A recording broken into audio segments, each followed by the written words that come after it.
Sorry, Ivana, I accidentally muted you.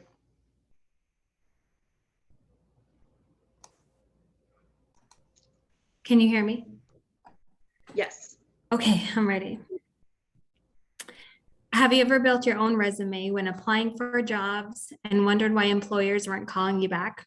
Maybe at some point you were the hiring manager and had to escape the bottom of the barrel and had to scrape the bottom of the barrel to find even the slightest bit of qualified candidates. The struggle is real on both ends.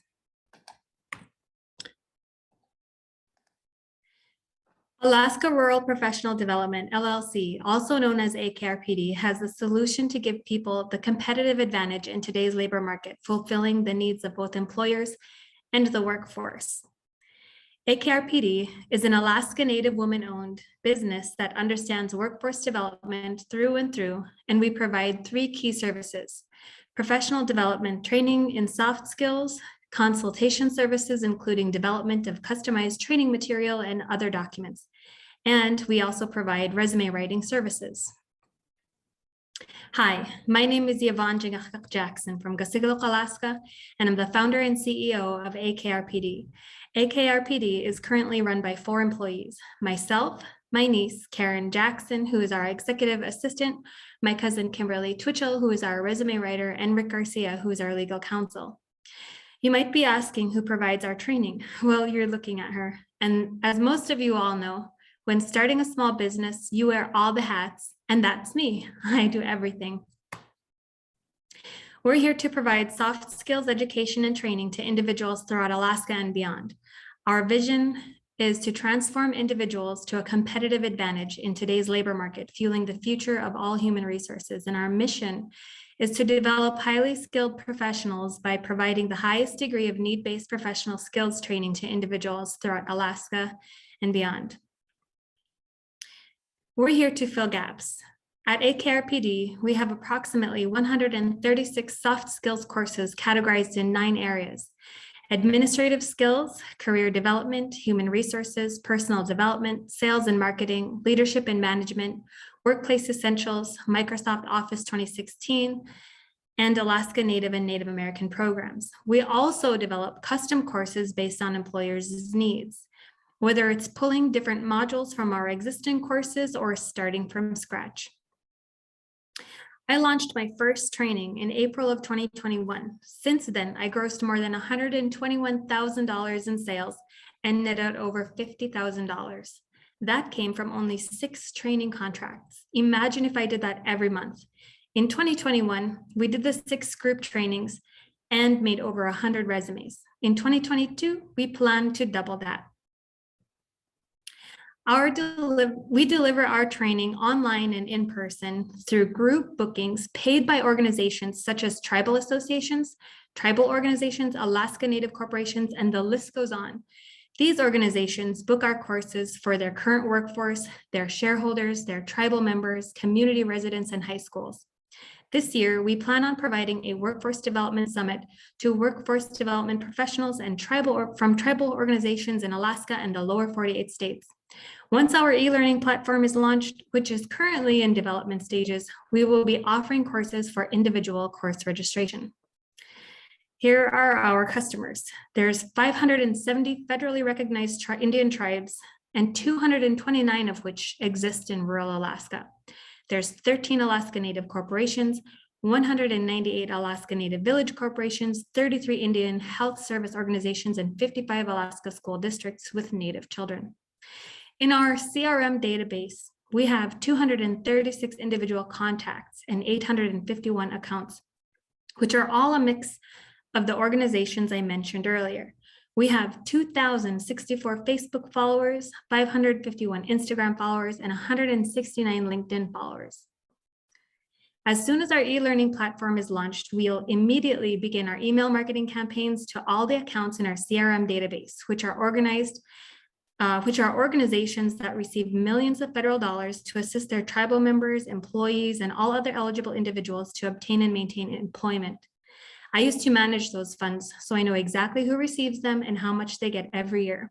Since COVID hit and the unemployment rates have increased, these organizations have also received additional funds for this service. The reason why AKRPD is so different from other training vendors is because we speak the Yupik language, which is the first language of most of our participants, and there aren't any local training vendors that I'm aware of that focus solely on soft skills. We have the innate ability to deliver information like no one else can. We use stories in our lessons that our participants can relate to.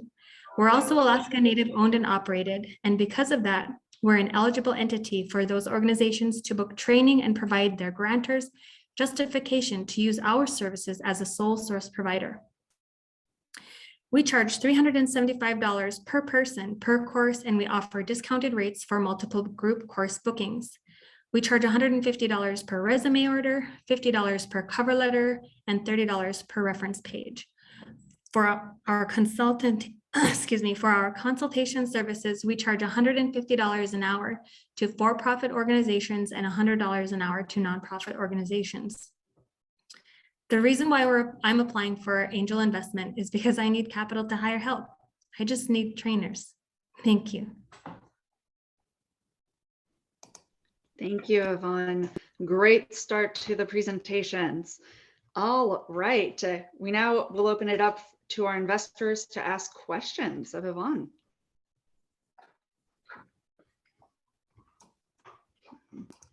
Please unmute and ask.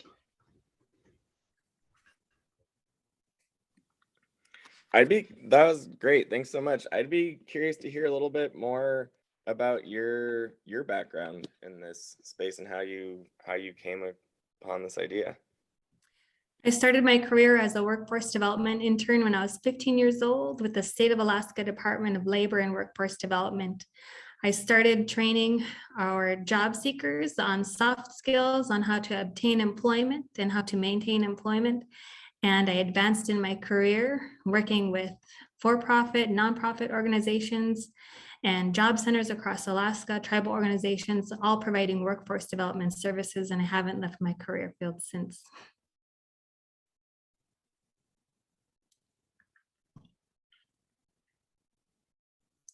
Thank you.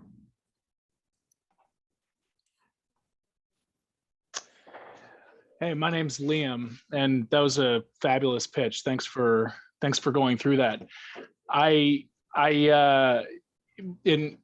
come from the oil and gas industry, and so in our workforce development programs, we talk a lot about technical skills, but I think soft skills kind of get overlooked in people's professional development. You've obviously been doing this for a long time.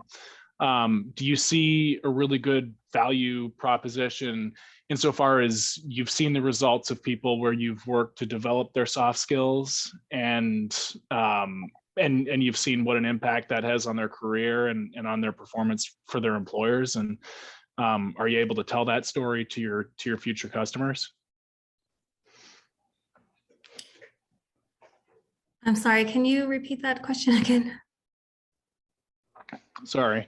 I understand you've been training people and you've been developing people's soft skills for a long time. And my question is it going well? And is that helping people's careers? And is that a story you're able to tell to your future customers in a compelling way? Absolutely. I used to manage federally funded programs with tribal workforce development through the Association of Village Council President for about 3 years. I built that program from the ground up. And through that program, I got a national recognition in Washington, D.C. during the Tribal Sovereign Summit, as well as a plaque during the annual tribal convention that they have.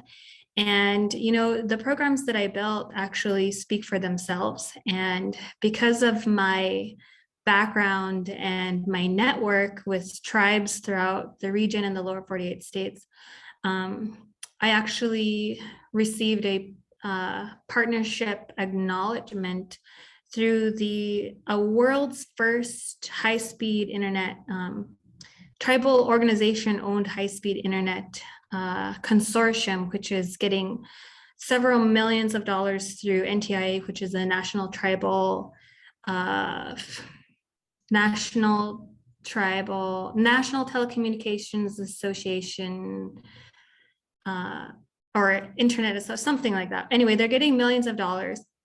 And we should sign a partnership agreement because this consortium is comprised of 17 tribes in Southwest region.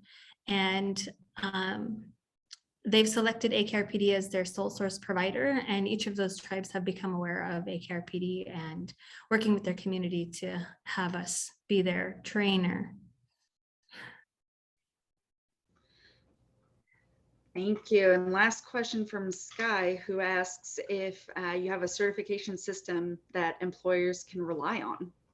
Yes, we're actually, we need, in order for AKRPD to be accredited through the state of Alaska, we need 2 years of history with providing certification programs, education, and training. Actually, our courses are accredited through ANTHC when ANTHC, the Alaska Native Tribal Health Consortium, books training with us. Their staff receive continuing education credits. So after April of not this year, but next year, we'll be able to qualify for accreditation. All right, thank you, Yvonne. And with that, we'll turn it over to Elliot to present about his business. Thank you. Thank you, everyone.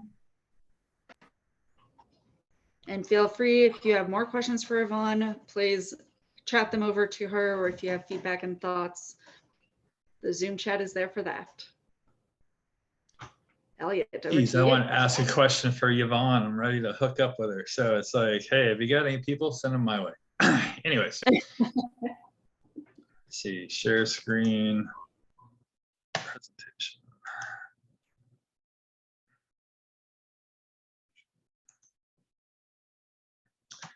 So is that in presentation mode or is that slide mode? It's slide Yep. mode. Slide mode. Yeah, if you do from beginning, we should be able to see the presentation. Still says. There we go. Hello, my name is Elliot Jackson. I'm the CEO of Seward Hospitality Group in Seward, Alaska.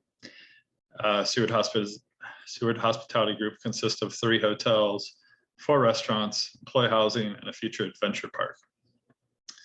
Our mission is to provide a place for those looking to see and explore all the beauty that Alaska has to offer while offering employees, guests, and friends a place to feel welcomed and feel like family.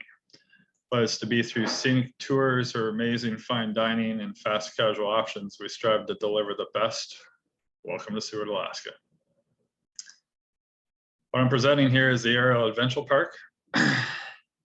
It's a popular growing trend. The small footprint is designed to fit our unique site and allows for minimal staffing to safely operate and oversee activity. Multiple tiers of accommodate various skills levels, appealing to a wide market. The city of Seward, Alaska is located in the head of the Resurrection Bay on the southeast coast of Kenai Peninsula, 127 miles south of Anchorage. The proposed project site is located at approximately milepost 3.2 of the Seward Highway. The aerial park includes 3 height levels with increased difficulty as you advance to the next tier. This makes the design great for all ages and skill levels, appealing to a wide market and encouraging repeat customers as people try to improve on their skills. Our customer base includes 400,000 Alaska residents plus 400,000 out-of-state visitors for a total of about 800,000 potential customers. We plan on networking our existing businesses to encourage visitation through marketing at our hotels and our restaurants, and providing shuttle services from the adventure park from our hotels, the cruise ship terminal, and the railroad depot.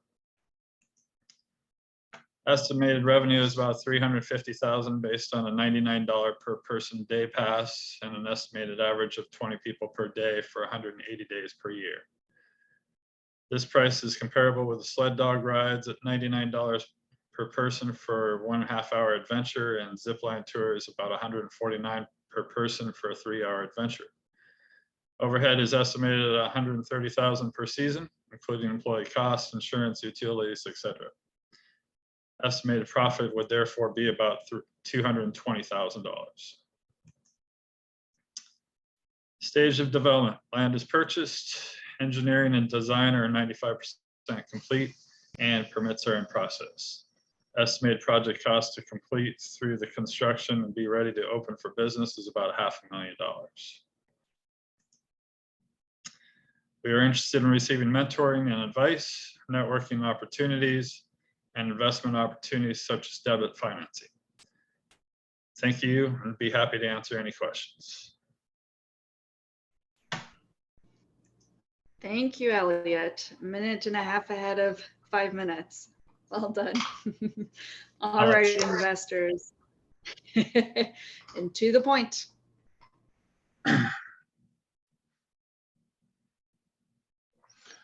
Hey, Elliot. So this is, to me, this is an adult jungle gym, which is pretty sweet. I spend a lot of time in Seward. I actually have a boat down there. The tourist group in Seward seems to have all different kinds of people. What does your kind of target market look like? You laid out a pretty big demographic of 800,000 people, but I don't see all 800,000 of those people swinging from the bars and stuff. What kind of person are you looking for? You, I mean, basically, yeah, so problem with Seward, not problem with Seward. I'm in that space. So basically 80% of it, downtown Seward, basically we get a lot of the cruise ships, we get a lot of the tourists, of course. I want to expand the season.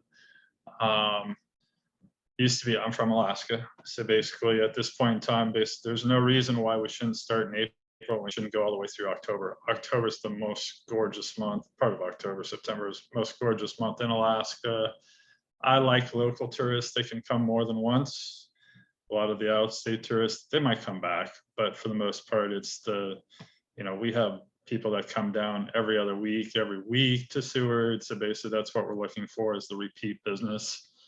We'll probably do a package deal with Costco eventually, just like Alyeska, where basically you got a rack card, stay the night, have a pizza, go to the adventure park. This is one phase of the overall scope of the project that's actually out there on site, but this is a better way to sell it, so to speak. Get everybody involved.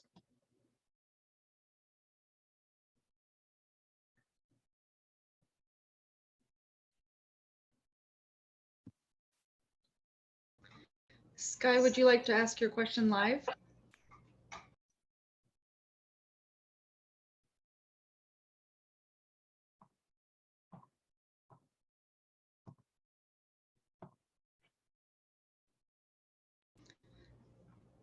All right, Sky chatted to me, will any of your banks finance a portion of this project? So what other types of financing are you bringing in?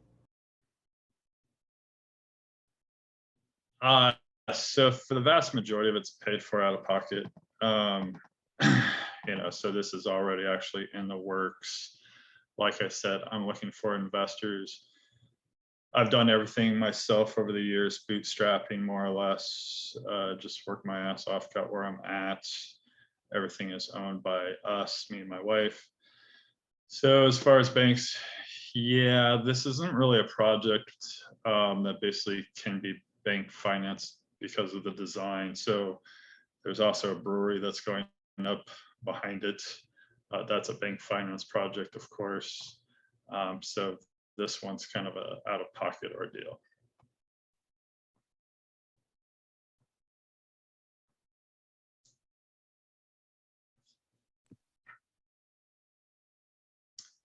You're on mute, Melanie.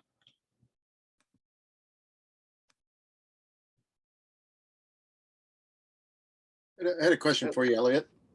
You can hear Yeah. me? You mentioned that you're kind of on average looking at about 120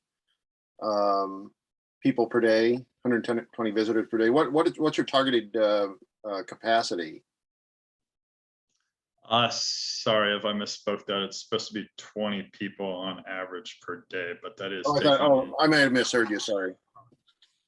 No problem, but that is taking in 6 months. So basically we'll probably start off a little bit slower at the beginning of the season and a little bit slower. So you got more capacity midsummer. You can send, from what I understand, I saw one of these in Colorado, talk to the operators, talk to the people that build the courses. You can send one person through the course about every 5 minutes. So basically, you know, right there in a nutshell, you're doing 12 people per hour. The course is open from just say 10 o'clock to 8 o'clock.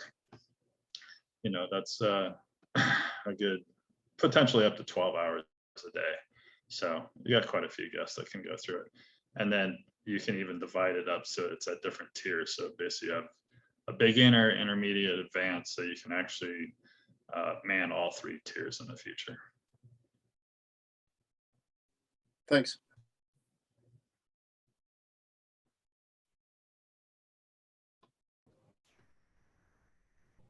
What kind of insurance does this kind of thing take?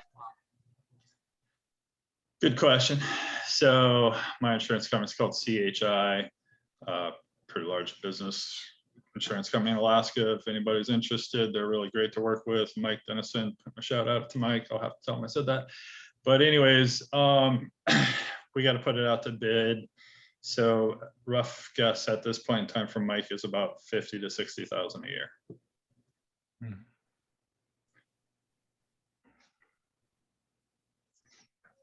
All right, thank you, Elliot. And with that, we will turn it over to Suvi to tell her about what she's been up to in Homer. Thank you. Let me go ahead and share the screen.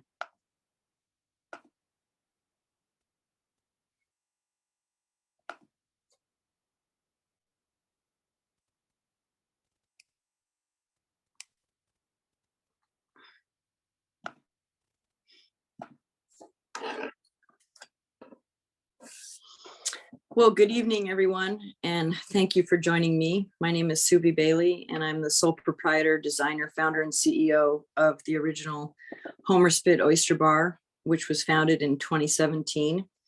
And I'm looking for an investor who either has interest in partaking in the actual bid out for the construction of the building, or shareholders of equity of the multitude of businesses that are able to operate from this business. Here is a 3D perspective of exactly what this building is going to look like. On the upstairs, we've got R3 rental units, which can be used as either nightly, VRBO units. They can be used for weddings, special events, families, etc. And then on the main floor, we've got Homer Spit Oyster Bar, as well as the Spit Dogs, ready for people to grab food, to grab on their boats. And AMCO has permitted us to also sell alcohol for boats, such as water taxis for people to take on their excursions for a variety of different prices. These are the trademark logos that we've got for all the businesses that we can operate out of there. Again, focus point is Homer Spit Oyster Bar, fresh oysters from the Bay to you, to focus on manufacturing our products. Spit Dogs, and then Bailey SM Corporation stands for real estate investment and leaseholders.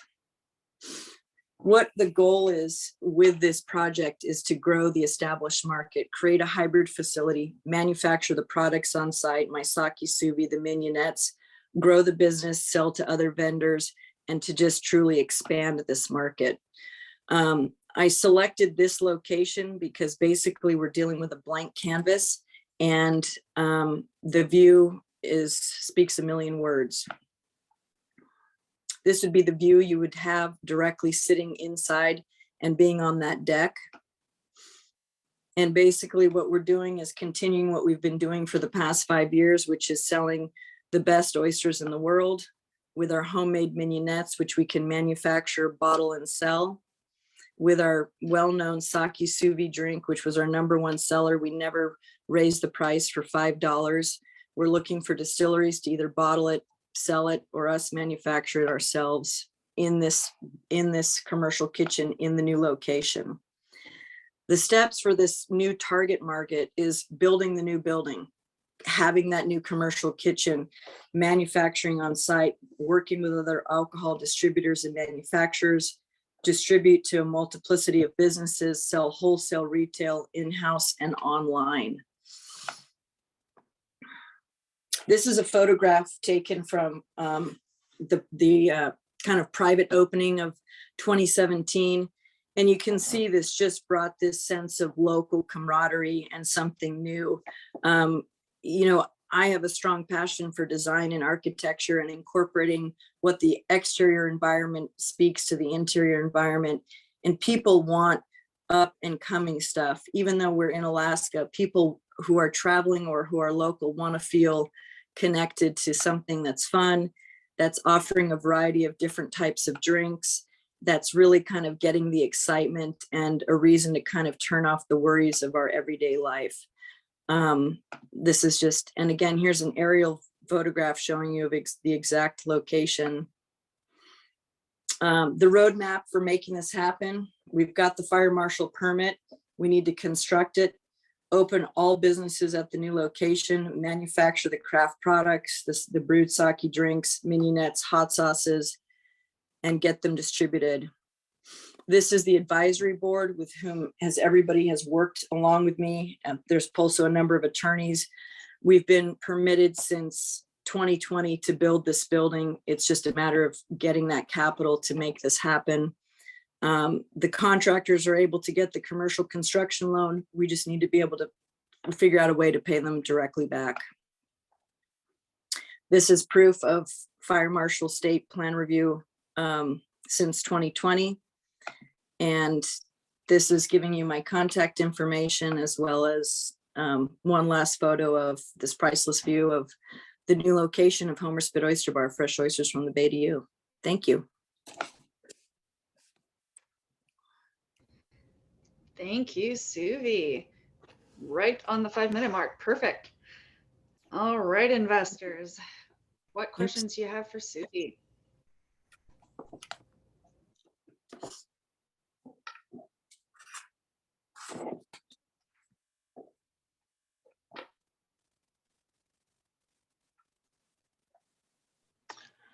Suvi, I'm sorry if I'm slow and I maybe missed something. But you were showing pictures of people already in the space, but you're looking for a construction loan. Do you have like another location in Homer right now, and you're talking about building a new building? Correct. The reason why is there's the nitty gritty of how things work in Homer, and you either own a building and you have a lease agreement with the city, or you rent a building on somebody's dock. And with all due respect, a lot of people I've learned who have businesses there either have a deal with the leaseholder of the land lease, and that's keeping that security for them to have a location to operate their business. Or the caveat is most people who own a building and have the land lease will only give you a lease from 2 to 5 years. Now, I can preach to you, when Little Mermaid vacated and relocated to Pioneer and Homer, they put their building on the spit for sale. It did not sell, so they converted it to a pizza place to operate. And I'm telling you why it didn't sell. It wasn't because of COVID. It's because most people aren't going to drop $250,000 for a 5-year loan. There's another place for sale that's asking for $225,000. It's tiny, but it's the same thing. So when you're investing that kind of money, you're so vulnerable because you're in that.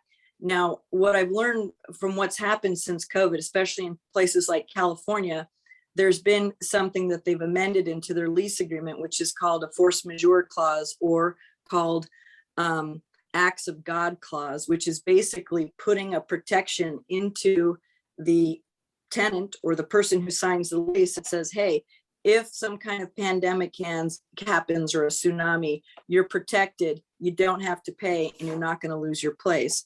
I personally, with my attorneys, I asked the city of Homer for a 90-year lease agreement, and I got 45 years.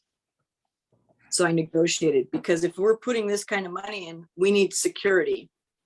Only way you have it in security is if every single detail has been written out in that contract, securing that, if this is $1 million and anybody who can see it's going to be $1 million going in, well, great. If I make it 45 years from now, I'll be 90. The equity built on that building alone, plus all the businesses, is priceless. Okay. So it's the same business that you're already operating in a new building, but with an expanded offering. Expanded offering, correct, and expanded tax write-offs. Exactly. The Bailey SM Corporation is, rent, land lease and rental agreements. So the upstairs can be unified for that.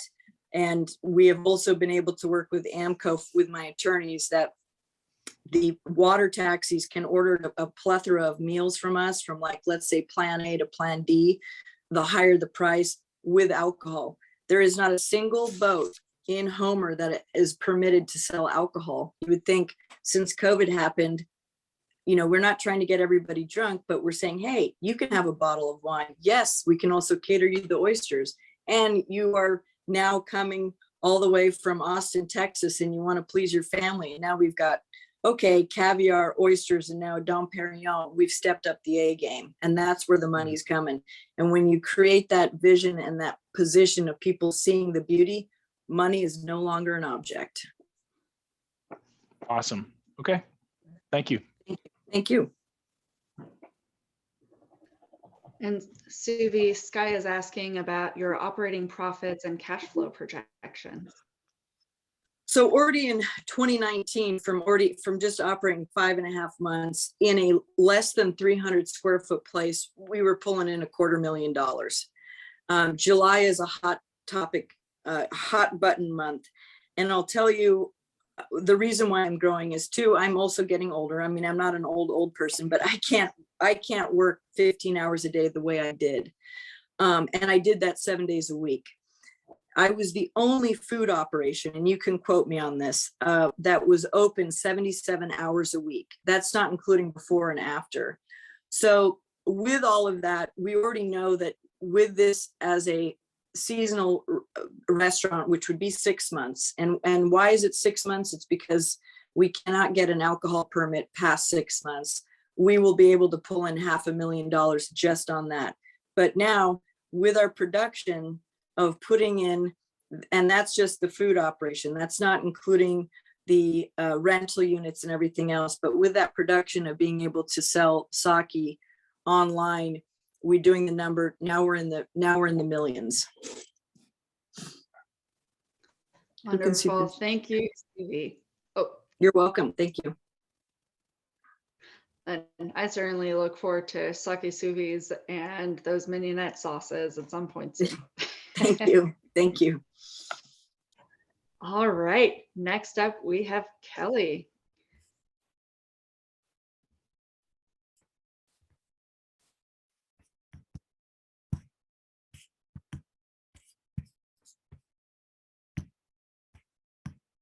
Okay, can you hear me? We can hear and we can see your slides in presentation mode. Okay. Ready when you my name is Kelly Lucas. I'm the founder of JawLogic. For dentists who would like to provide predictable, complex dentistry with far less cost and difficulty, JawLogic can provide expert preconceived digital treatment plans and CAD/CAM production capabilities for dental appliances, sleep apnea appliances, full mouth reconstructions, and more. This expert system software will be based on a patented dental engineering system that has the advantage of creating a library of considered and tested solutions, but also the ability to personalize that standardized solution to a specific patient. Treating a malady that involves the interaction of the upper and lower jaws can be difficult, time-consuming, expensive, involves significant liability. Each solution is unique because each solution is individually considered, planned, and produced by a dentist. And dentists have varying levels of education, experience, and philosophy. Dentists must design their own solution. Introducing the guidance package system, which is an upper and lower jaw shape and movement engineering system that allows a clinician to quickly, easily, and accurately determine a solution from a library of studied and vetted treatment plans. Sorry, Normally, we would use an articulate to replicate the patient's malady and then begin a solution from scratch. With JawLogic, a dentist would apply a customized solution from our solutions database for an entirely preconceived and then personalized solution. JawLogic gives the dentist a library of treatment plans for complex dentistry tasks. Solutions in 5 steps. Make your diagnosis, collect data, determine the preconceived solution, personalize that solution, print, mill it, and deliver it. For example, a sleep apnea appliance without JawLogic involves 3 professionals, a physician, a dentist, a lab technician, 3 appointments in 2 different offices, waiting weeks for a very costly appliance. In contrast, with JawLogic, diagnosis and production of the appliance is made on-site in 1 appointment by the physician who has no expertise in design or production. Why participate? Standardization solves pain points for dentists. A dentist of limited experience can make a diagnosis and then utilize a library of studied treatment plans to deliver sophisticated solutions for their patients. Standardization solves pain points for patients. The patient knows that at a JawLogic facility, they will receive the exact treatment, whether they are located in Mumbai, India, or Dillingham, Alaska. JawLogic renews itself. Not only will the software have robust IB protection, but the research itself is patent protected because it is enabled by the guidance package engineering system. JawLogic renews it, is timeless. Even after the JawLogic patents have expired, nearly 2 decades of patent protected proprietary database build could place JawLogic in a dominant position for years. There are 187,000 dental clinics in the United States. Calculations based on a software pricing of $10,000 and $3,000 per year maintenance upgrade price, we calculate a total available market of $1.8 billion. I've conducted 2 rounds of customer discovery validation, and we saw a very strong product market fit in the served available market. These are dentists who own their office and use a digital optical scanner in practice. Regarding the serviceable obtainable market, we hope to make market entry less challenging by using a phased approach. We intend to target dentists of that demographic first in the local Oklahoma University area, second regionally, and finally nationally. Standardized dentistry, patent protected research for almost 2 decades to come, a wave of evidence-based standardized dentistry sweeping across the United States and then the world. It's agreed by a wide range of professionals that JawLogic will be highly disruptive in both dentistry and medicine. Because JawLogic answers many of the stated goals of the National Institutes of Health, we feel we will feel strong support in the form of non-diluting National Institutes of Health, National Science Foundation, and other grants. I am seeking private sector guidance and financial support to steer development for maximum commercial impact. Thank you for your kind attention.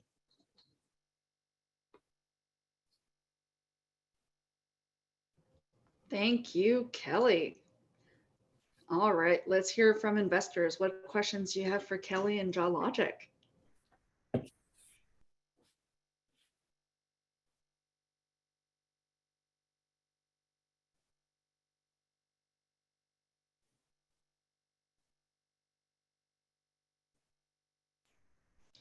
I'll tee one up while we wait for investors. Oh, Thank you. there was the 5-minute mark. You are a dentist yourself. How do you see yourself splitting time as this becomes a very successful business down the line? So COVID changed everything for me. I've been working on this project sort of like a hobby, a little mental game for quite a while.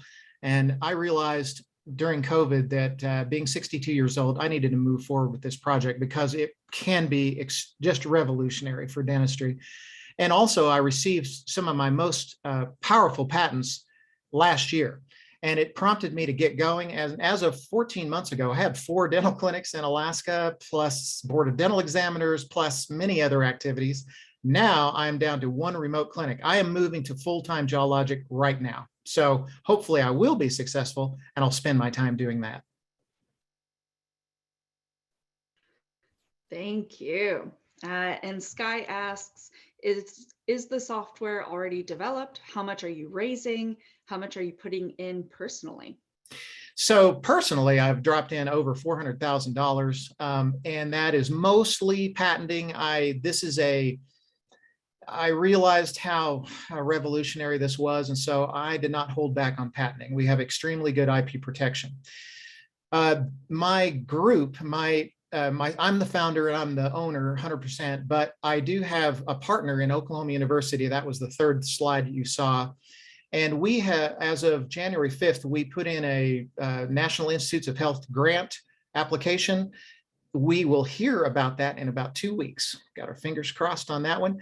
And if we gain that one, that'll be $274,000 to work with. This month, we are applying for a university grant, Oklahoma University Health Sciences Center. It's called a Team Science Grant. We feel like we're going to be very competitive for that. That will end up being $300,000. So at the moment, we are working for $574,000 in non-diluting funding.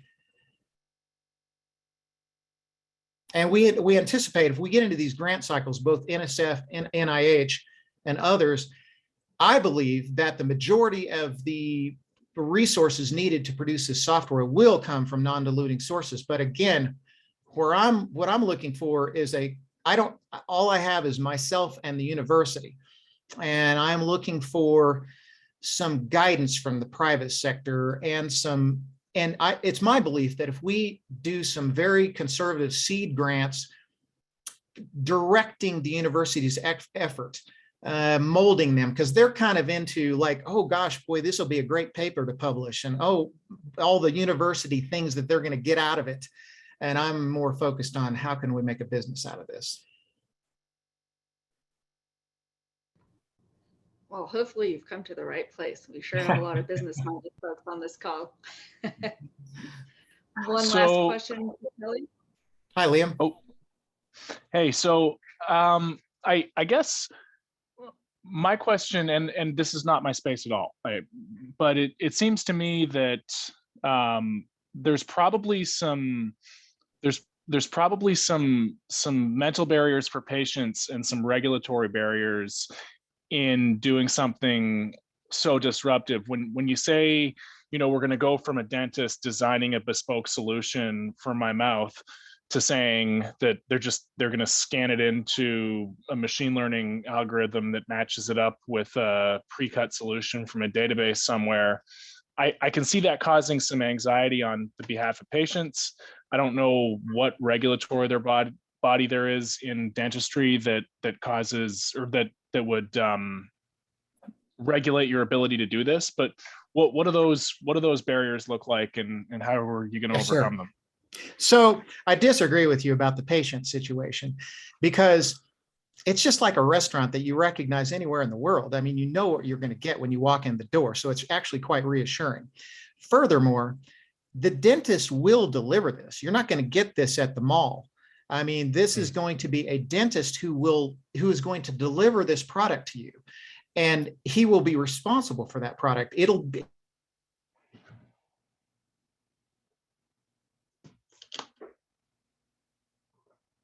more efficiently with proven results. A dentist, you might have a good dentist, but if you've got a young dentist, he doesn't know how to do any of this stuff, and it will take him quite a while to get there. But JawLogic will enable that dentist without very much experience to do high-end complex dentistry.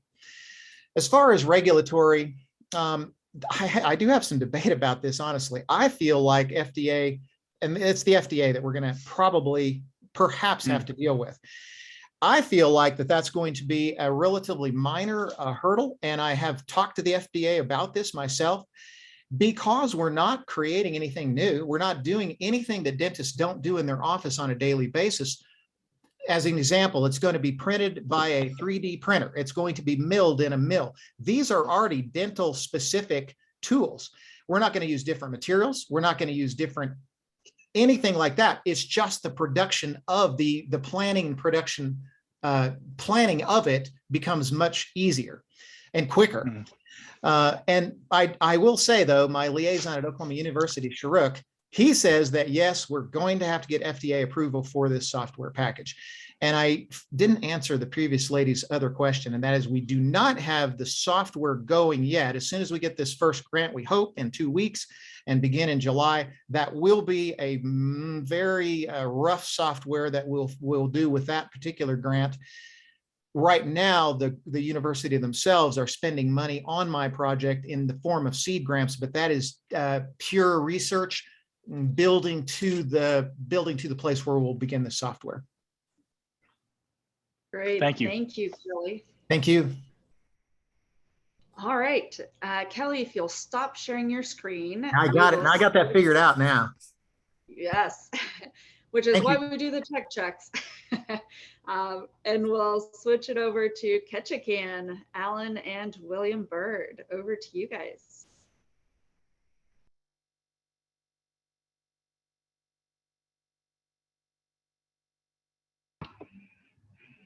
Can you hear us?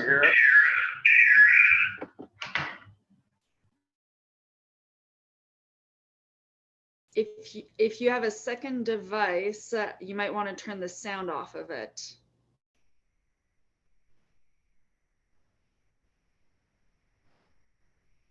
Oh, now we have no sound. We can't hear you anymore. Alan, we can't hear you.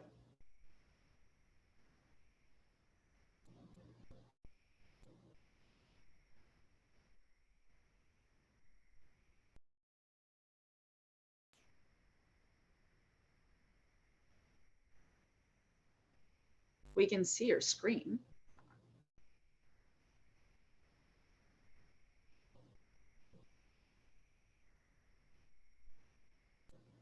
All right, Alan, if you don't mind, just for time's sake, can we come back to you after the next presentation?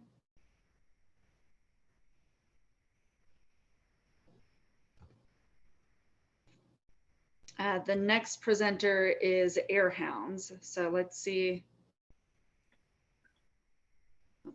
Let's give Alan a second. Can you hear us now?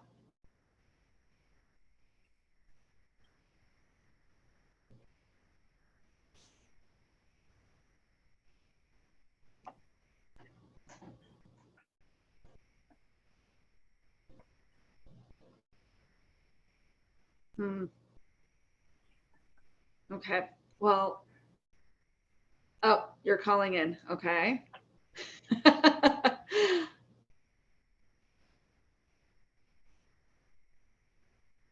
All right, we'll give them a second.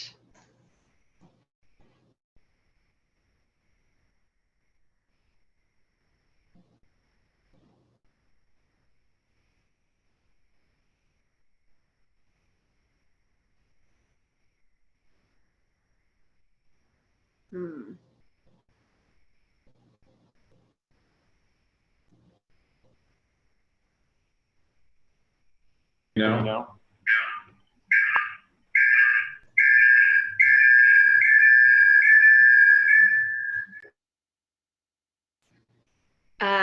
If you have the sound on your phone, please remove the sound on your computer. I think that might be the echo issue. Nope, they've completely left the call. Okay. All right, so with that, we'll move on to Airhounds. Okay, well, hopefully that hasn't cursed us. Can you hear me now? Yes. All right, let's see if I can get this guy going here. Give me a shared screen. Yes. All righty. I think we are in the right place. So I'm Doug Franklin, co-founder and CEO of Airhounds. Airhounds is a pre-revenue health tech company building a wearable sensor and companion app that estimates the risk of infection by airborne disease like COVID-19. What's our story? Why are we on this crazy train? Well, back in 2002, my daughter was one of 3 children critically injured by a chlorine gas release at a local swimming pool. She pulled through barely, but her lungs were scarred. Doctors told us there are certain hazards she must avoid for the rest of her life. First and foremost, any kind of disease like pneumonia or influenza that targets the lungs. So you can imagine our concern when the COVID-19 pandemic began. What might be an inconvenience for most people could be fatal to her. Unfortunately, my daughter is not alone. Almost 17 million in the United States have medical conditions that predispose them to threatening or life-threatening COVID infections. Of note on this list are the immunocompromised for whom vaccines provide little benefit. My martial arts instructor used to say, don't share space with someone else's fist, right? When it comes to COVID, the best way to deal with a severe infection is to not get hit with it in the first place. But that's tricky with COVID because it's airborne by tiny invisible droplets called aerosols that we exhale. So how do you avoid an invisible hazard? AirHound's solution is to make the hazard visible by measuring carbon dioxide, which we exhale along with aerosols, and using it to visualize the risk of sharing space with others. AirHound is building a small wearable sensor that measures ambient carbon dioxide. The sensor uses Bluetooth to send CO2 measurements to the AirHound's mobile app. The app uses CO2 measurements to estimate risk of infection in real time. The app integrates other factors such as community spread to refine its estimate and publishes measurements to a map to help others plan their trips. The AirHound's map aggregates measurements and enables anyone to assess the risk of visiting an establishment before they go, like a Yelp for indoor air quality. AirHound's secret sauce is putting all the pieces together to give customers a way to directly, in real time, assess the safety of their environment. Other companies and their products all predate the pandemic. The ones you see here have something to say about air quality, but none of them address airborne disease directly. AirHound's main market segment is the 19% of US adults who presently use wearables. This can be further segmented down by 40% to those who are concerned about resuming pre-pandemic behavior such as face-to-face interactions. Our core audience is the 5% who are medically vulnerable to severe infections. We have a simple revenue model. The app, which interfaces natively with the AirHound sensor, is free. Compatibility with other sensors, such as the AirNet 4, will be available via in-app purchases at $10 per sensor type. Our smallest wearable sensor without a display will cost $150. A larger wearable sensor with a display will cost $250. AirHound has developed an iOS application as our minimum viable product. The app connects to readily available AirNet 4 CO2 sensors and uses an infectious risk model developed by Professor Jimenez and Dr. Peng of University of Colorado Boulder to display a stoplight for risk in COVID infection. Green is go, red is no. We are currently testing the app and plan to release it by the end of Q1. Here's the team. I'm Doug Franklin. I'm an MIT graduate with 30 years of experience designing, delivering, and operating complex systems. I've built X-ray telescopes for MIT, designed supercomputer motherboards, and architected document management systems for Alaska's largest oil companies. Prior to leaving my day job to focus on AirHound, I was a senior IT manager leading a group of talented DevOps engineers. Max Franklin is a software engineer at Alaska's Premier Telecom, where he has served as product owner and scrum master, mentoring a team of software engineers. Max is proficient in more than a dozen languages and frameworks. As an adjunct professor at the University of Alaska, he has taught complex systems analysis and agent-based modeling in life sciences. All right, why are we here? AirHound is launching our iCore customer discovery this week. Hook us up with people who are in our segments. We also need MVP testers, and we're looking for mentors in the wearable health tech space. If you've been there and done that or know someone who has, please talk to me. That's it. Thanks for the opportunity to present AirHound. Questions?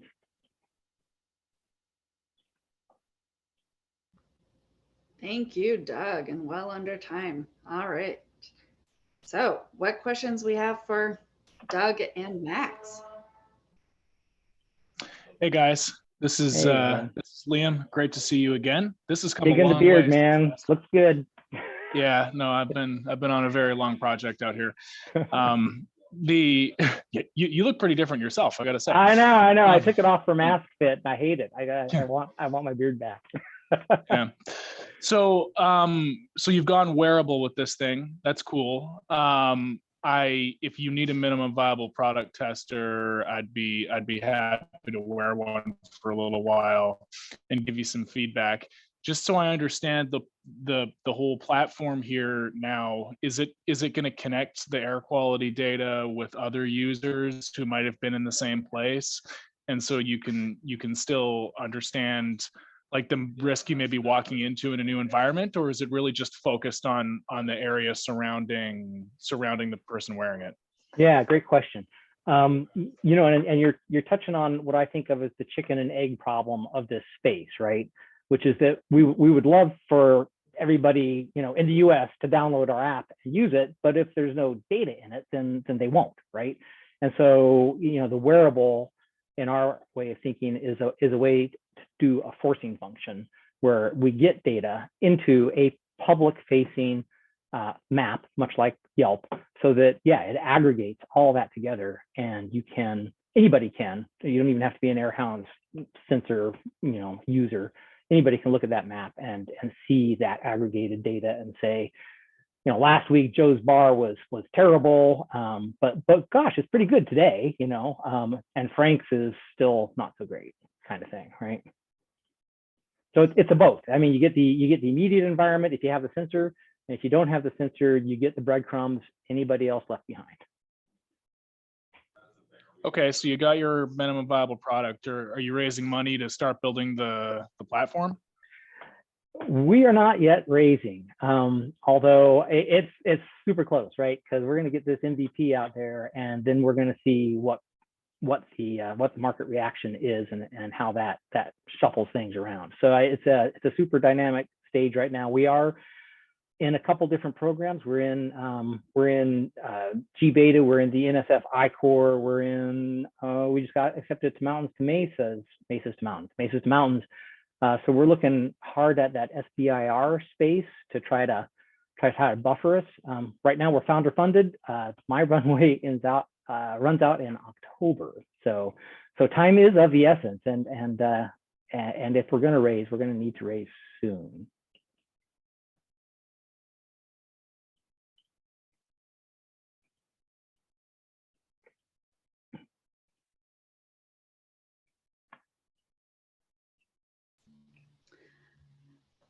I've had the pleasure of seeing you both present at a couple different times and have seen the evolution of Airhounds. I'm curious what has been, for those that aren't as familiar with Airhounds, can you talk about kind of the shifts that you've made and the learnings that you've had over the last few months? Yeah. It's been kind of funny. When we started just about a year ago, when we formed the LLC and started looking hard at this, you know, our notion was hardware. You know, we love hardware. Widgets are cool. Let's build widgets. And everybody said widgets are hard. Don't build widgets. You know, build a platform. I'm like, well, okay, we could build a platform, but we'll have to get businesses to pony up somehow. We'll have to get, you know, a subscription-based model going where, you know, businesses with fixed sensors, you know, push their data to this aggregated map so that everybody can see it. And then we did some customer discovery, and businesses were like, no, I don't know what our air quality is. I don't want to know what our air quality is. And I sure don't want anybody else to know what our air quality is, right? And as we got that response, you know, several times, it started to seem like maybe that was not the best revenue model, right? But we still had the chicken and egg problem. How do you get the data to the map, which is really, you know, where the thing adds broad value from a public health perspective. So that took us right back to hardware. Anyway, so that circled around, and now we're back to hardware, and we're looking at, you know, oh gosh, it'd be cool, you know, to use one of these itty bitty little Sensorion sensors, which is about half a sugar cube sized, you know, and pair it up with a micro and shove it out over Bluetooth. It's super doable, but it is kind of funny that we went full circle on it. So. Quite the journey. Meantime, though, these AirNet apps, these AirNet jobbies are available on Amazon, $249, and you can have your very own right now. Just go pull the trigger, and it will work with our MVP, and then you too can see your risk estimate in real time.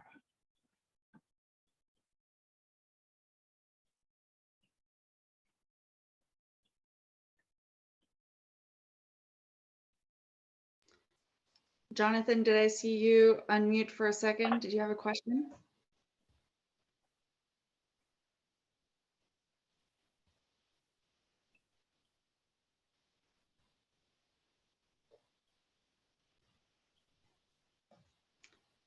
Or other questions or feedback from the group?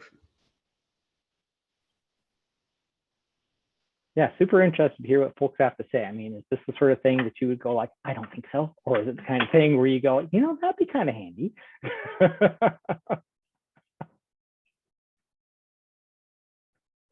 We do a poll. We can do a Zoom poll. There you go. That might be more Zoom technicalities than I can handle for the evening, but.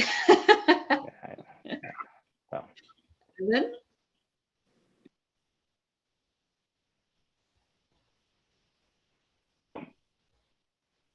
Right. There's a chatty thing. Oh, Alan says he believes he got it. I guess I think it's super cool. I personally, I suppose I don't really think about air quality inside. I generally think about air quality like as when I'm outside, but it definitely, you know, I think like you said, COVID put a finer point on that, and folks who are susceptible or more sensitive, you know, I'm sure they think about it more. I wonder if there are, you know, other sort of interesting educational things that y'all could do to kind of highlight the importance of air quality both inside and outside.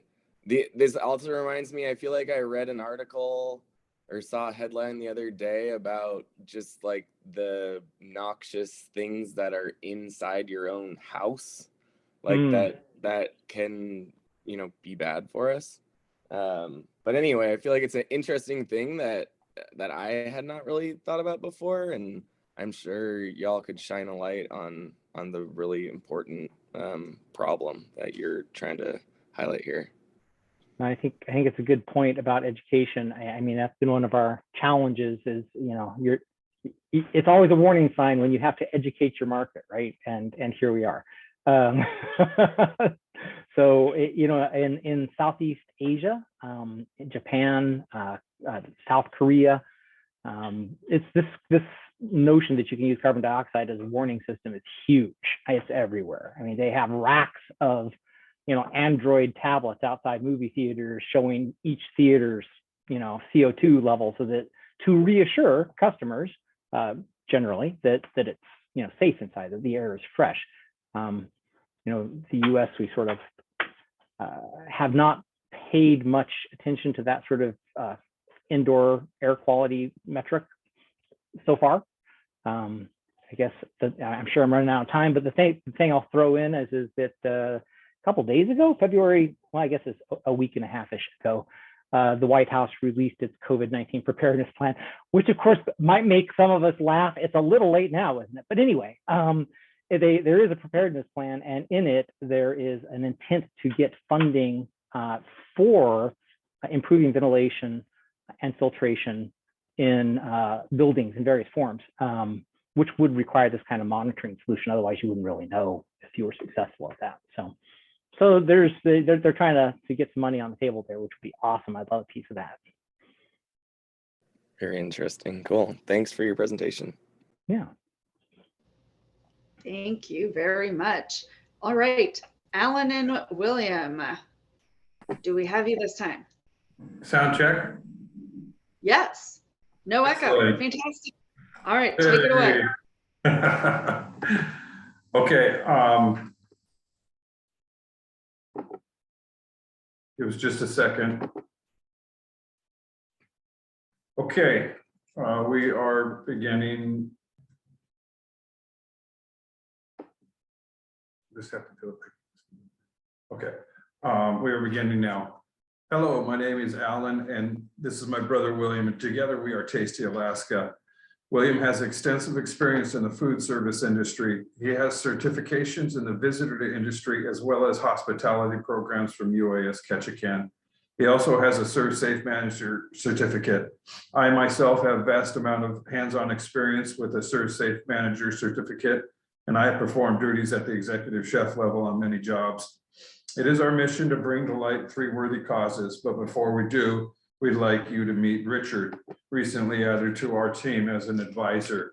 As you can see, his experience, it speaks volumes for what we're doing.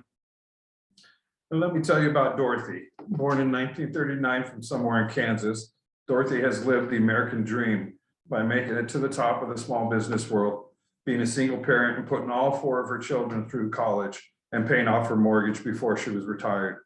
Dorothy has always dreamed about going to Alaska, and she decides now is the time because the cruise line industry just slashed their prices by 75%. So Dorothy buys her entire family a 7-day cruise. Her 4 children have 2 children each. So all 13 of them embark on a trip of a lifetime, and they are now part of a statistic of the 1.45 million cruise ship visitors that come to Ketchikan, Alaska. Upon reaching Ketchikan, Dorothy's family look out and they realize they're no longer in Kansas. So they look about, they're looking for crab, and all they can, looking all over downtown, they come to realize that getting crab is just too expensive. So they start to look for crab cakes. Being on a budget, they have no choice. Dorothy suddenly gets a text from her friend who is on the same cruise. OMG, Dorothy, you've got to try these amazing crab cakes. They're only $10.99 each, and the sauce is to die for. So Dorothy quickly gathers info on how to get there. Dorothy and her family finally find this fabulous business for crab cakes, and they order 13 orders along with 13 beverages. While Dorothy is waiting for her orders, she sees information displayed on the information about Tasty Alaska. They have 3 humanitarian causes. 1, the bycatch and the destruction of trawlers create. 2, the endangered languages of the 3 tribes of Southeast Alaska. Here we have a slide with one of the few fluent speakers for Hodkill and her great-grandchild. And 3, the budgeted consumer. A solution: 1% of each unit sold will go toward Alaska Trawler Bycatch Fund, and 1% of each crab cake unit sold will go into a college fund for fluent speakers of the 3 tribes of Southeast Alaska. 2% of each unit will go towards these 3 humane causes. Well, $10.99 for a gourmet dish to the budgeted consumer. What we are trying to work toward is finding a location to convert into a seafood processing plant. In order to sell retail online, we must produce the product in a state-regulated environment. Right now, we are developing a traction buildup to support our product and cause. Here you are looking at our financial projections for 2023. Our competitive advantage will be the uniqueness of our product for online sales, which will be our highest selling product after we establish e-commerce, social networking, and social media. Our competition will be 11 seafood selling establishments in Ketchikan. Our competitive advantage will be our uniqueness of our product for online sales. This will be a package deal, a 15-minute cultural presentation on our website. With each online purchase, the customer can expect to receive our delectable crab cakes along with a passcode for the viewing of our 15-minute presentation used with all local indigenous actors. In summary, we are looking to raise $100,000 to build a seafood processing plant to develop our product, which benefits Alaska Trawler Bycatch Fund and the preservation of the Southeast Alaska indigenous languages. We have developed a business plan in which will guide us to our success. We plan on using local product and ingredients, hiring locals, offering them a career, and training them in multiple areas of the business, equipping them with the confidence and knowledge to start their own business one day, making Alaska stronger, richer, and more sought out.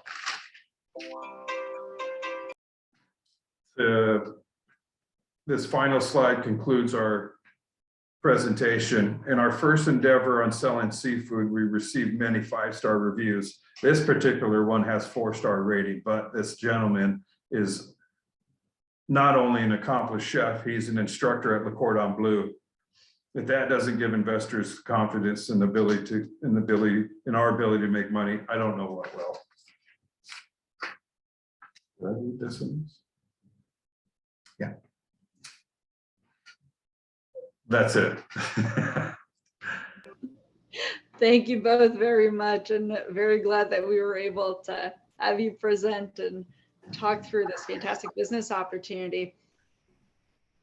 All right, let's hear it from our investors. What questions do you have for our Catch a Kid team?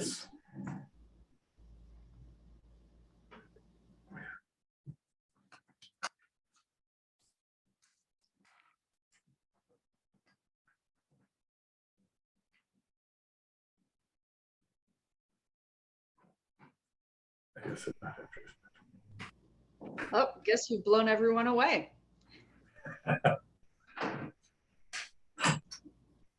Library's closing in a little under 15 minutes. Thank you. Yes, our office is a library. If you guys have any questions, you can get a hold of us at our Gmail there. I'm sure a question might pop in your head like 2 or 3 in the morning, and then you can write it down and shoot us an email. We'll answer it for you. What we're trying to do here is bring cause to 3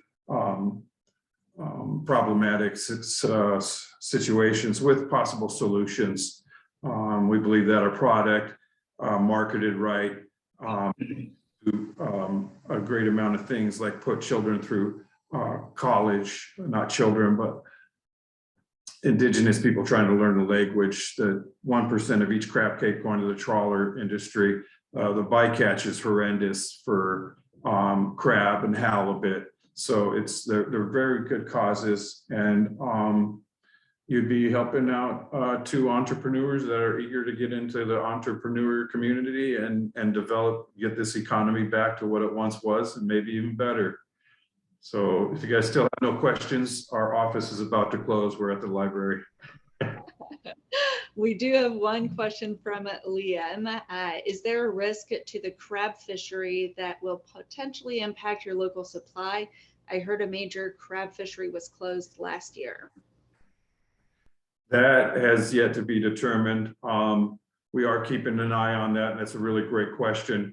It is a sustainable product, but there are times where they do have to shut down the industry, like last year. So, and if that is the case, we'll have to move on to another product, or just hope that the causes itself will bring funds in. Thank you for your time, everyone. We have to get going. Thank you. Thank you both for joining. Glad we were able to hear your pitch, and there will be future opportunities to ask questions of Alan and William. Thank you all. Have a great day. Thank you. All right. I'll get out of here. You want to, close off and stop sharing your screen. We'll have Chastine and Sherry present. All right, fantastic. Good evening, everyone.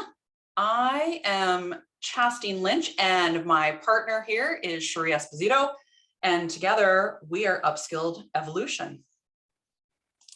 So Upskilled Evolution, playing off of a really big buzzword right now, which is upskilled or upskilling, and it refers to filling that gap that's in the workforce between what the current workforce has now and what the current workforce needs now. Yeah, and Chastine and I are the founders of Upskilled, and we are seasoned gig workers. We specialize in business improvement and technology transformations, and we've been doing this for over 15 years. So what we're all trying to do here is to match up employee skills with employers that need them, and then making sure that we train them in advance, that they are prepped and ready for the environment. Right now, our environment is changing so rapidly, it's really difficult for folks to stay up on what the relevant skill sets are. And then we're also trying to normalize what a gig economy worker is. Many businesses are shifting towards that model these days, and we're going to help normalize it. And this could potentially lead to more flexible schedules and higher paying work as well. Yeah, so we're really working to change the way we all work. Our work environment has already drastically changed after 2020, and it continues on that trajectory. Workforce upskilling is also needed more than ever as we are working in that rapidly changing environment. Companies worldwide are deploying digital transformations regardless as to what your product or service is. Business models pre-2020 are no longer viable. We got to make a change if we haven't already. And then we're really looking to be on the ground floor of what we consider to be a huge workforce movement.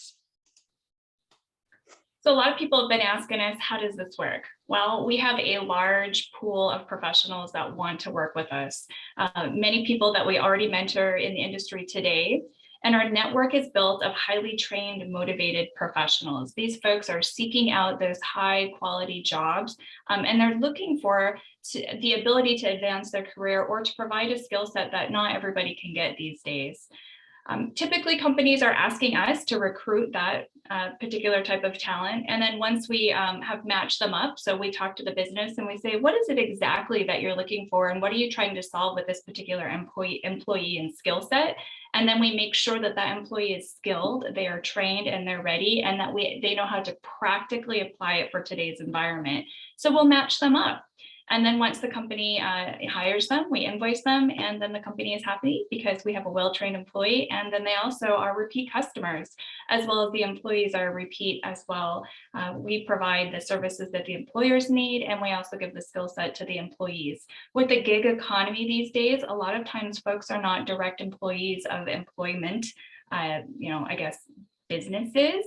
And so that leaves a little bit of a gap in terms of continuous training. And that is something that we'll provide for free. Yeah, so we mentioned gig economy, and something that Cherie and I have been doing for well over a decade, and wanting to normalize it, because I think people don't realize the benefit of being a gig worker.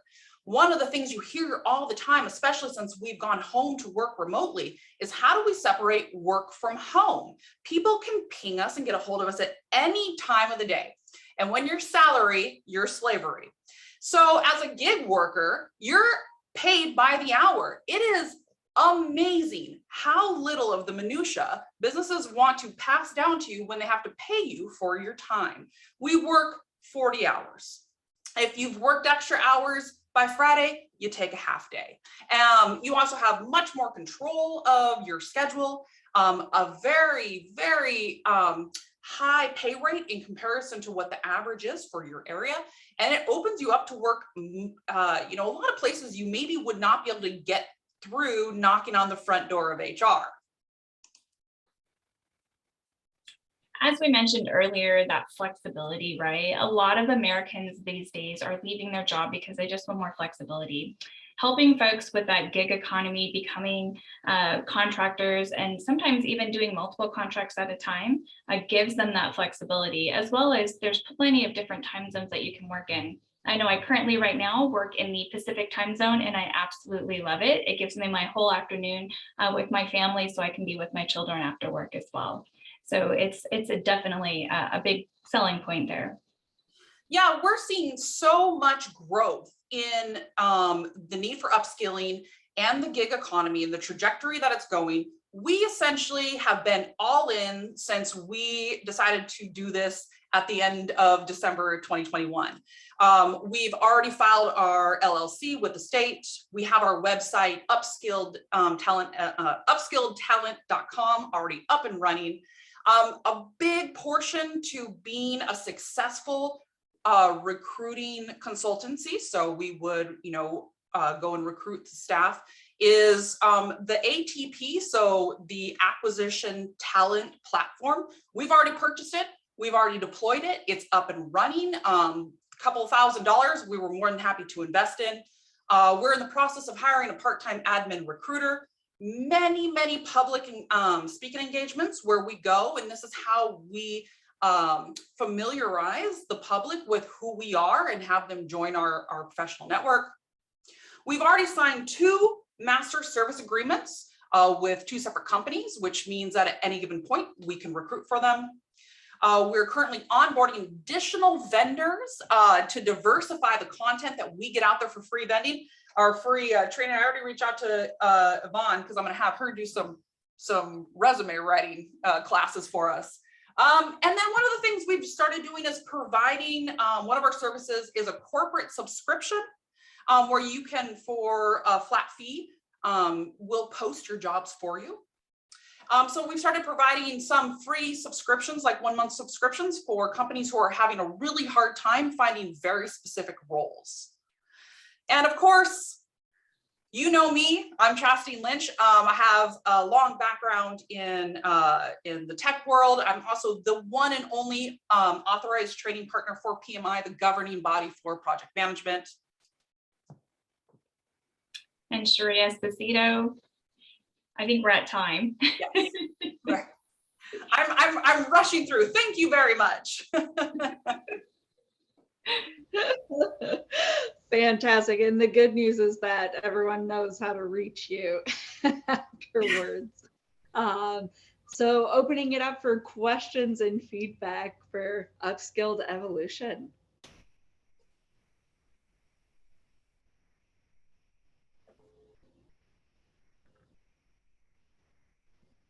And perhaps I'll tee one up while folks rack their brains. What would the additional investment in the company, what would that fund and help make a reality? So the additional funding is a very low risk, but a very real risk for us. So essentially in our world, any real cost outside of the ancillary costs for startup, but it's mostly payroll. And so in our world, once you sign a master service agreement, you discern what your payment terms are. And typically it's a net 30-day or a net 45-day. This means that we have to cover payroll for 30 to 45 days before we get our first invoice.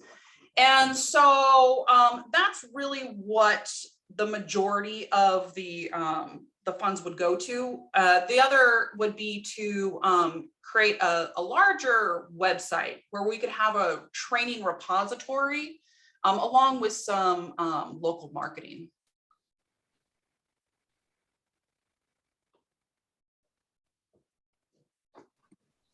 We were so efficient, no one had questions afterwards. No, sorry, I do have a couple. Really great presentation. So maybe I didn't understand fully when you guys were presenting, but you talked a little bit about the gig economy. It seems like you guys are a staffing company that provides, you know, extra special training for the employees who you're offering. Can you talk a little bit more about the gig economy angle? Like, I suppose an employer could ask for hourly rates for any position that they wanted to, as opposed to salary rates. Do you have like a special platform or something that's going to make that easier to deliver? So that's a great question, Liam. Thank you. We did have to skip through a couple of slides. So it is the norm to bill an hourly rate for the service. So that's where the hourly rate comes in. Typically, the VIG is 40 to 50% of the, so you bill for about 150% of the employee's rate. And so that's the monies that you get off of on top of that. So the company that you say, well, why the hell would a company want to pay? So what happens is they end up saving so much money in onboarding, offboarding, training, additional hours, benefits, all these things, that it is actually huge savings for them. And then what happens is the business can scale up or down based off of the market need. So that's really where the demand would come from, and where the hourly rate comes from. It's just part of the trade. You know, if you work 35 hours, you bill 35 hours. And to tag off that, Liam, I'd like to add on what Chastity mentioned here. So the gig economy, or so the gig worker, it's really, it's kind of created itself. Businesses these days have a lot of legacy systems and transformation that needs to happen.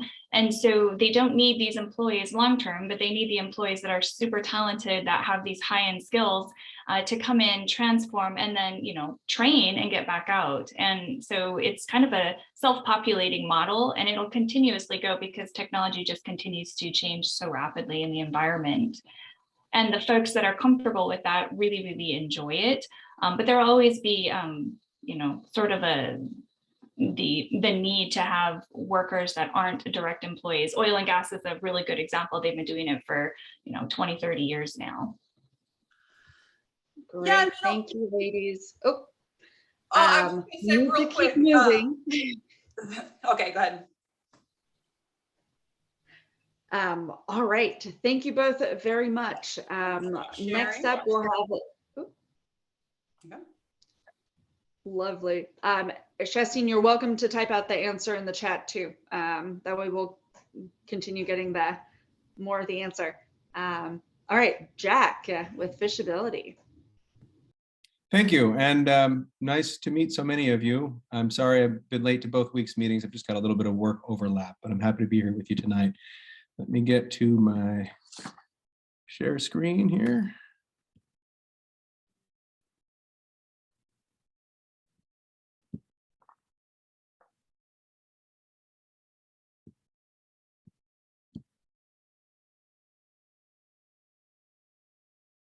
Is that coming through?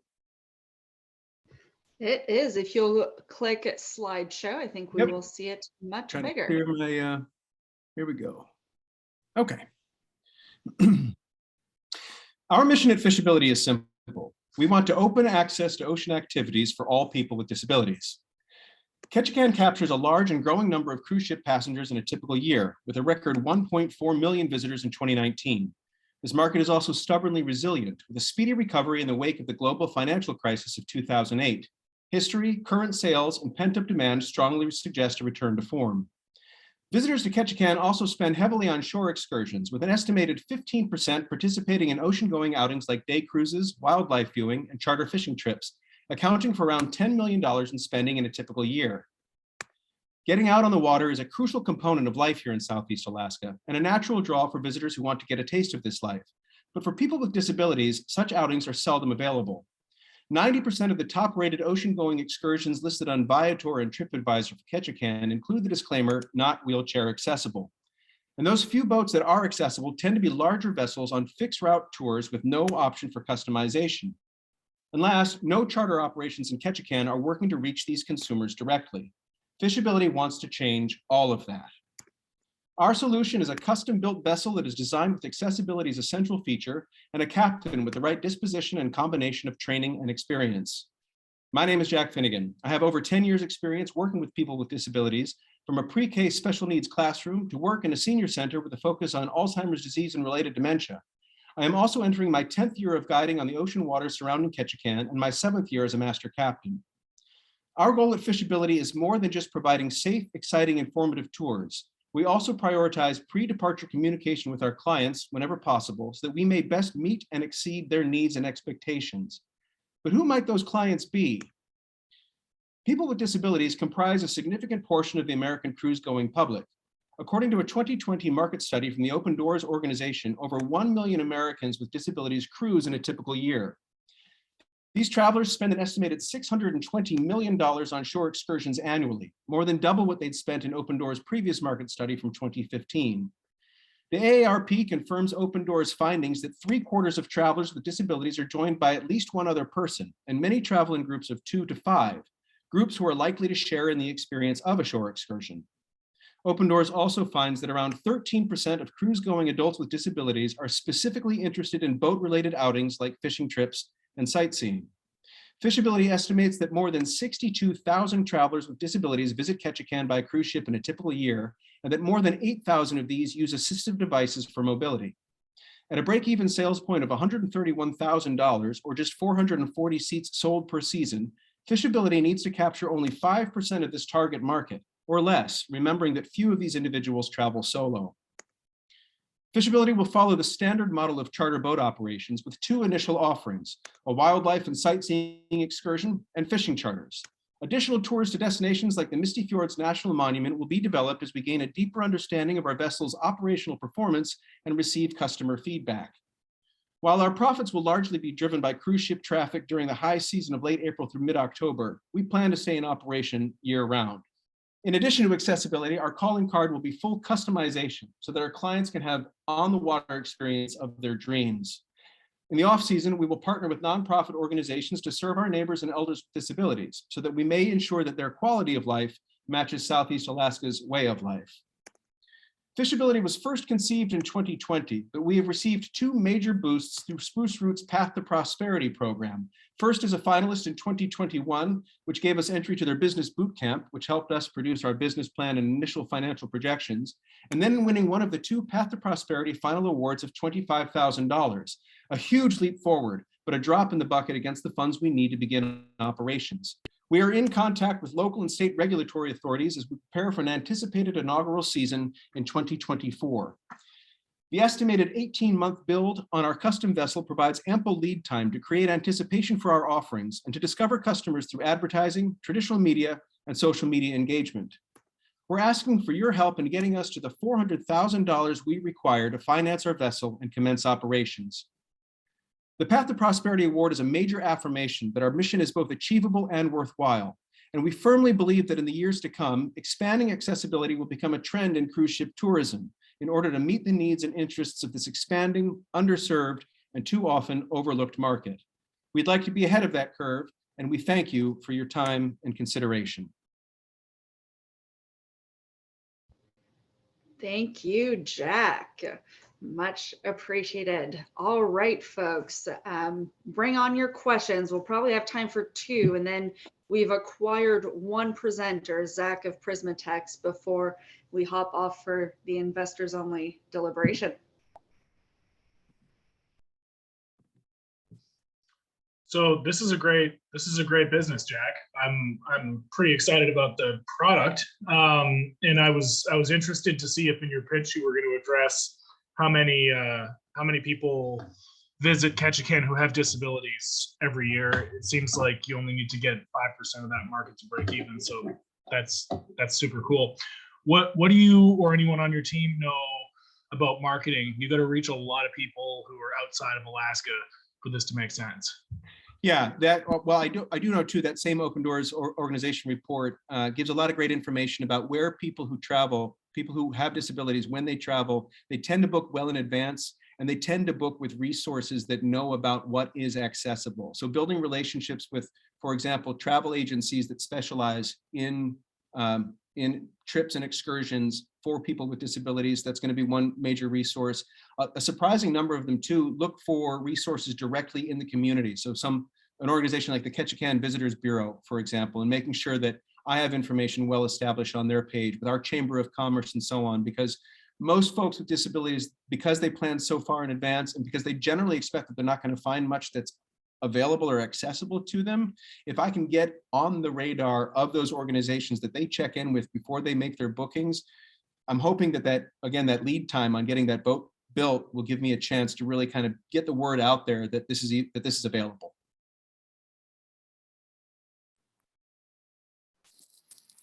What's your capacity that you can take out on an excursion? I mean, I assume it depends on the type of excursion.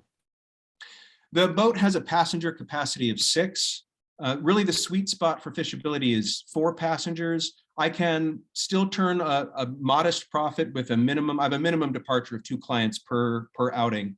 4 is really the sweet spot, though. The nice thing about adding additional passengers is that the operational costs don't increase much at all, but the profit margin increases substantially. Really, though, 6 is something I would like to avoid if possible, partly because the expectation is at least one of the clients on board is going to have some special needs and will require some special accommodations. And also because in my experience as a charter captain, when I have a full boat with 6 clients, even today, even if they're all able-bodied, it's really difficult to develop the kind of interpersonal relationships that I think make for a successful outing.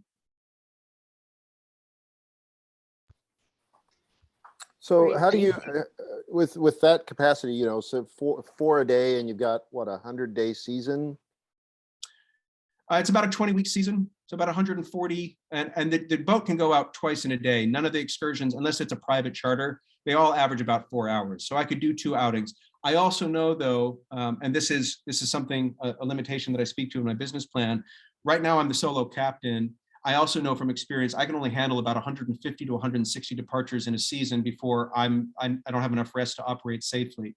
So if I got to the point where I was taking on additional staff, a deckhand, a part-time captain, a relief captain, or even an additional full-time captain, it would expand the capacity. The vessel could go out twice as often because I wouldn't have to be running it every go.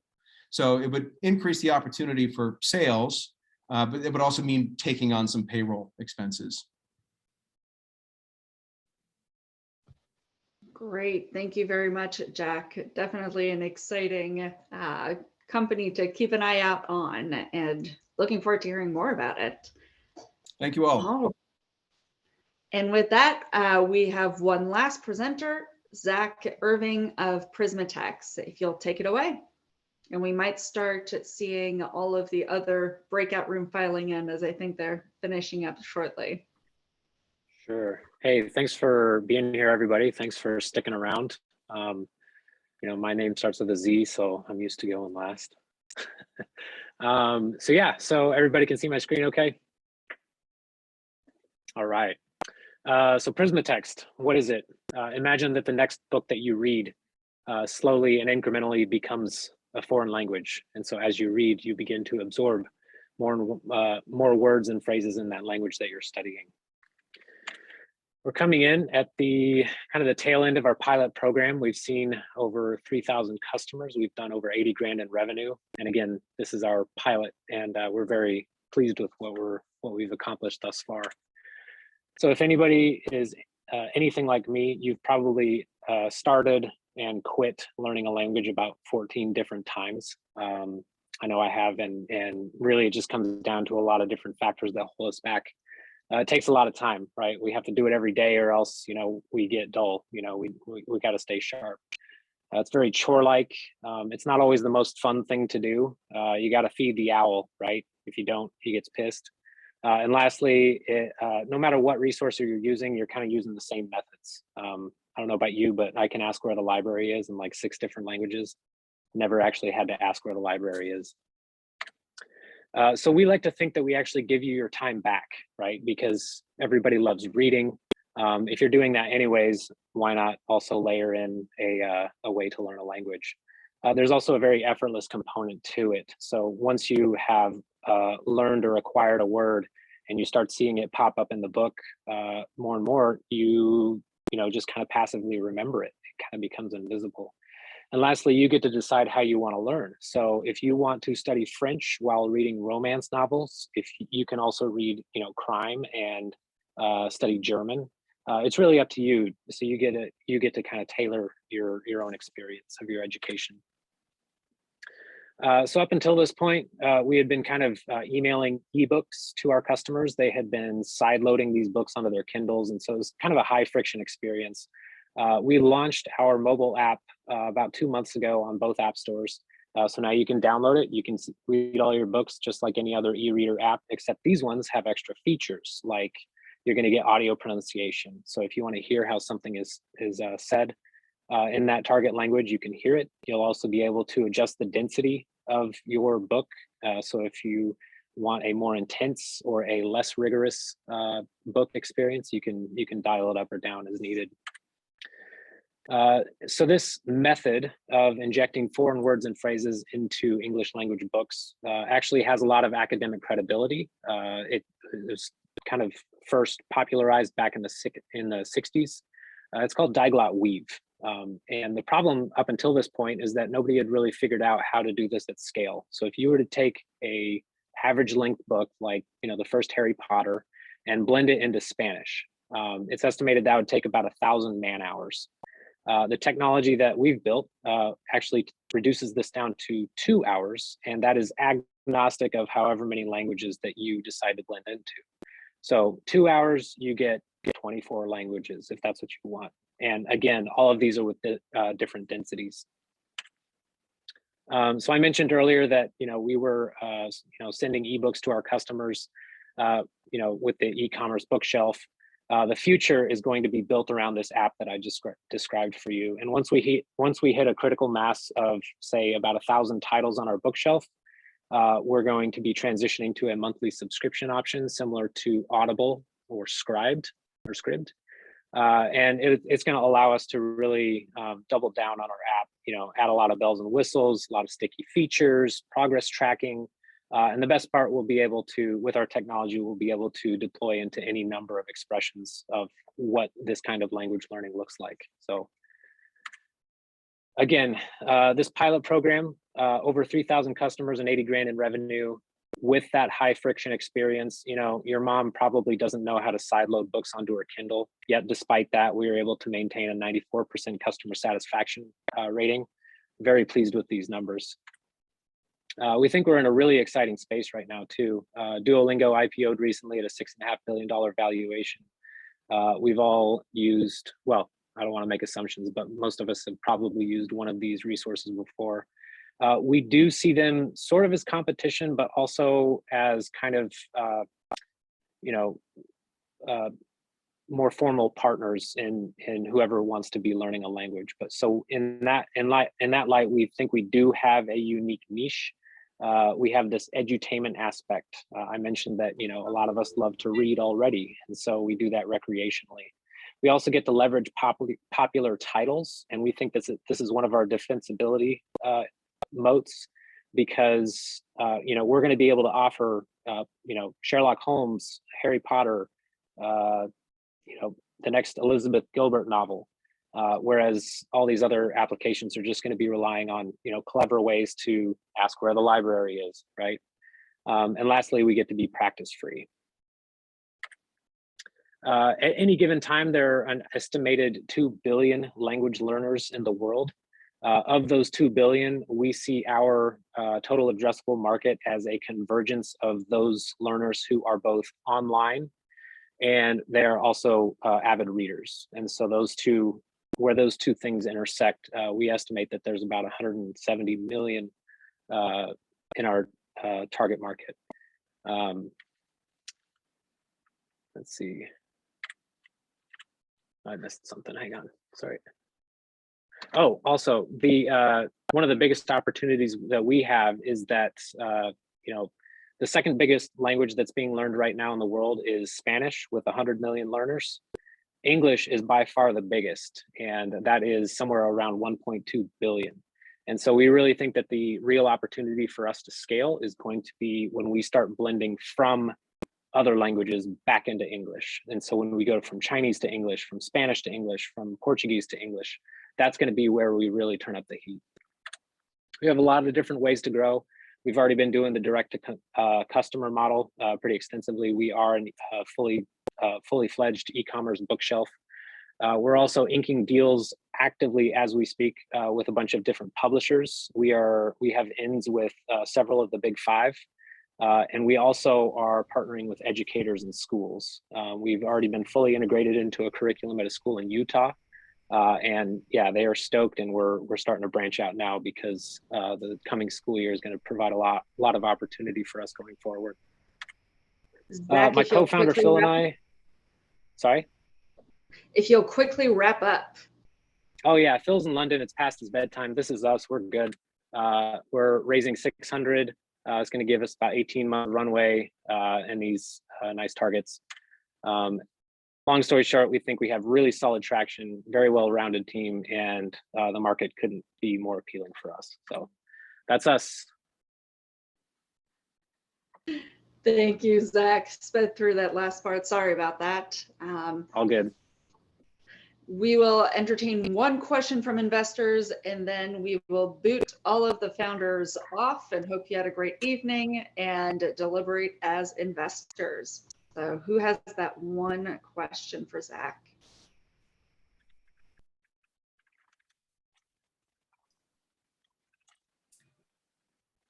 Zach, I think I remember, this is Brenda and Tony, and anyway, I remember seeing something about your staff in Ukraine, and I just wanted to send along my empathy. Thank you, I appreciate it. Yeah, it's you'll be glad to know that everybody's safe, last we heard. Yeah, thanks. Quick one. How long was the trial, and how many people participated or downloaded the app? So when we launched, that was in June of 2020. So basically right in the middle of lockdown. So we've been calculating our customers since then. Our app, like I said, was launched about 2 months ago. We've seen probably 450 to 500 newcomers since then. Awesome. Very cool. Thanks. All right, and on that positive note, knowing that the PrismaTech's Ukraine team is safe and that there's been great traction recently, we thank all of the founders for your presentations today. We will circulate the recordings as soon as they are processed, and we will see you in 2 weeks' time. There will be no weekly meeting next week, as a number of us will be preparing for the Juneau Innovation Summit. And hope to see some of you there, if not presenting, at least in attendance. I believe some of you are presenting, which is very exciting. And then we will gather back up on March 22nd, if my memory serves me right, and discuss different investment types so that we start teeing up the final pitch that will happen sooner than we all know, and then the due diligence phase. So with that, entrepreneurs, thank you all for joining us this evening, and we'll talk to you soon. All right, thank you, folks. Thanks for the Thank you so opportunity. much. Thank you all. Bye. Bye.